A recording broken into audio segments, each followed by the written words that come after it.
My name is Aji, and welcome back to the What's Worth Watching channel, a channel for TV and film lovers who want real, agenda-free views on the latest releases. And in today's video, we're going to be taking a look at HBO's latest smash hit series, The Penguin, and delving into how it may have just set a new standard for the comic book genre. Now, as I'm sure most of you are aware, The Penguin is a spin-off series to Matt Reeves' The Batman film. This is a film that I really enjoyed, as I felt it was a great introduction to a younger, angry Batman who's still getting to grips with his role as the protector of Gotham City. There were a number of standout performances in the film. However, one of the biggest talking points that fans left the film discussing was Colin Farrell's performance as the Penguin, largely due to the incredible transformation he's made to play the role, as well as his overall performance. He didn't have a massive amount of screen time, but he certainly left an impression. So when news reports came out that HBO had ordered a Penguin-centered limited series, it had a lot of fans excited. And considering HBO have a well-established track record of excellence, minus Game of Thrones' final season, I was all aboard the hype train. I was expecting it to be good, but what we got is something that even I was not prepared for.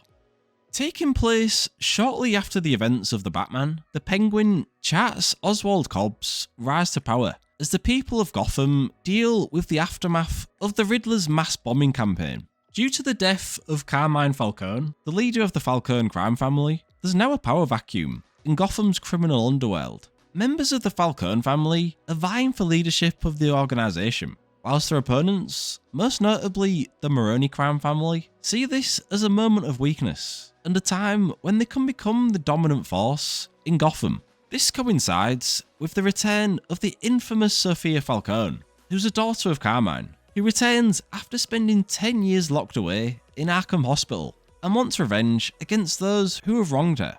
Sensing that this is a time to finally catapult himself into power, Oz Cobb makes his long-awaited play to seize the reins of the crime world in Gotham. Danny DeVito's Penguin portrayal in Batman Returns is the most well-known rendition of the character, or at least it was until this HBO series came out, as I'm sure that Colin Farrell will generally be considered the definitive version of the Penguin going forward. But in truth, it's hard to compare them, as they're completely different.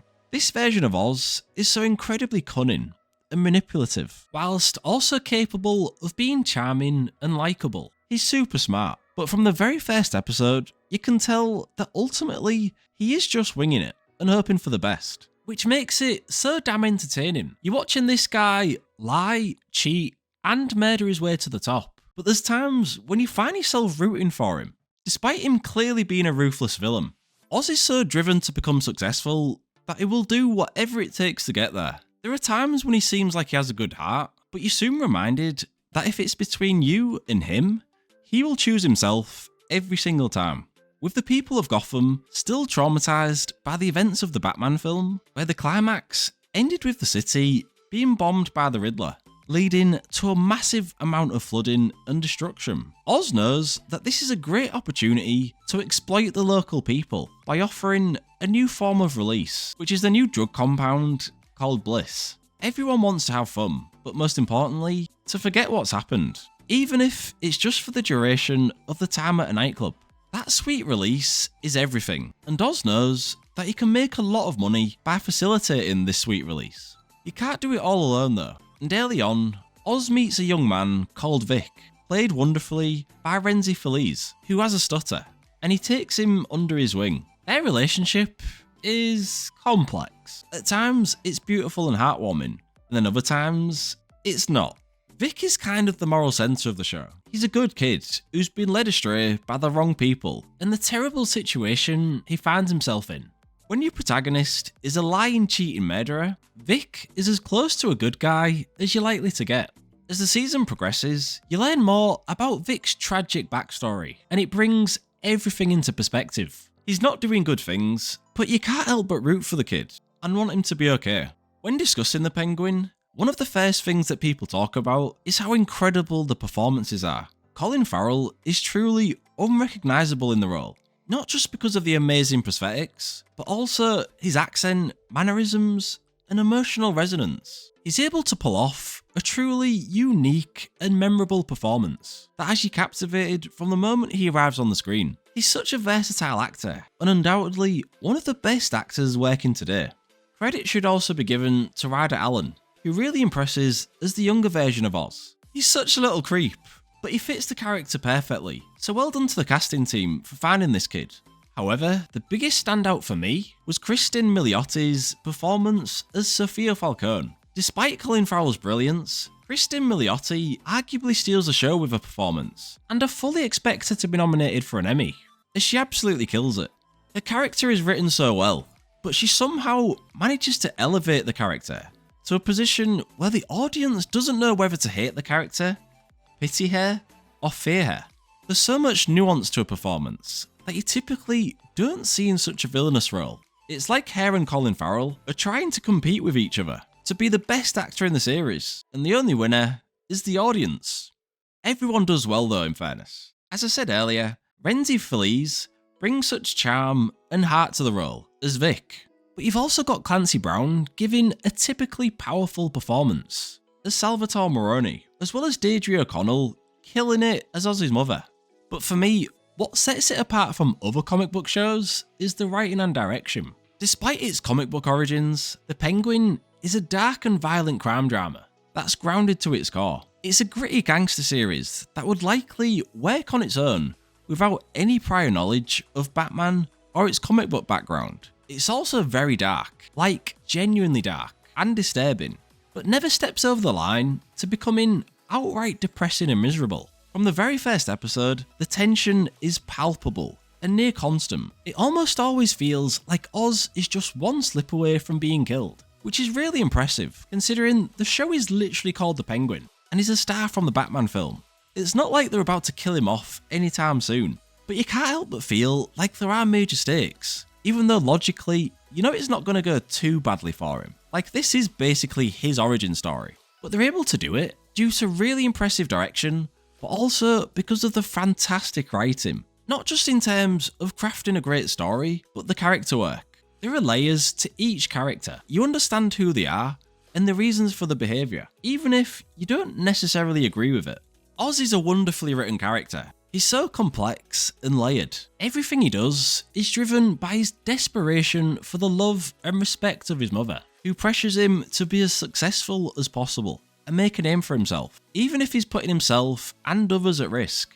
Initially, the dynamic between him and his mother seemed endearing, but the more we were exposed to it, we begin to see how unhealthy their relationship is. Italian Americans are known for their devotion to the mom, but this is another level. He's got a sick obsession with her, which I'm sure Sigmund Freud would have a lot to say about it. Ultimately though, Oz is just a guy who wants to be respected, appreciated, but most of all, loved. Loved by his mother and loved by his community. He wants to be like a local gangster in the past who was respected but also loved and remembered for that when he died. He's the ultimate narcissist. His dynamic with Sophia is what largely drives the show. It's as brilliant as it is complex. Before she was locked up in Arkham Hospital, Oz was her driver, and she knows exactly who he is and won't trust him easily. For good reason, because if you took him at face value, you'd believe he's just an honest guy trying to do well for himself. But you know that there is always an ulterior motive. You never know if what he says he actually means, or if he's saying it with an agenda. Flashbacks are a frequent part of the Penguin series that are used especially well. Each time, it's able to build on the story, recontextualize what you've seen, and add layers to it. It never feels like it's holding the show back or slowing it down. This was done particularly well when it comes to Sophia. She's described by the media as the Hangman, a serial killer who murdered at least 7 women, and straight away, you can see that she is clearly unhinged and a bad person. But when the show delves into her backstory, especially her time at Arkham, we're able to understand why she's like this. This level of writing is crucial when it comes to keeping the audience engaged, as you could easily not give a shit about what's going on, considering they're all terrible people, apart from Vic. Yet crazily, I found myself almost in tears at points, especially towards the end of the season.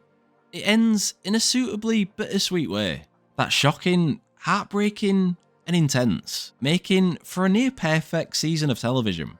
A huge amount of credit needs to be given to Lauren LaFranc, who was the Penguin showrunner, as she's done an incredible job. Unsurprisingly, I would absolutely recommend watching The Penguin and would give the series 2 massive thumbs up. Not only is this the best series I've watched in 2024, but I think this might be the best season of a comic book show I've ever seen, because I think it's more than just a comic book show. And I mean that as no insult to comic book television, but I do believe that it's transcended the genre. As I said before, you don't even need to be a fan of its source material to appreciate it. It's not just a great comic book show, it's a brilliant show full stop. I really do believe that this has set a new standard for the genre.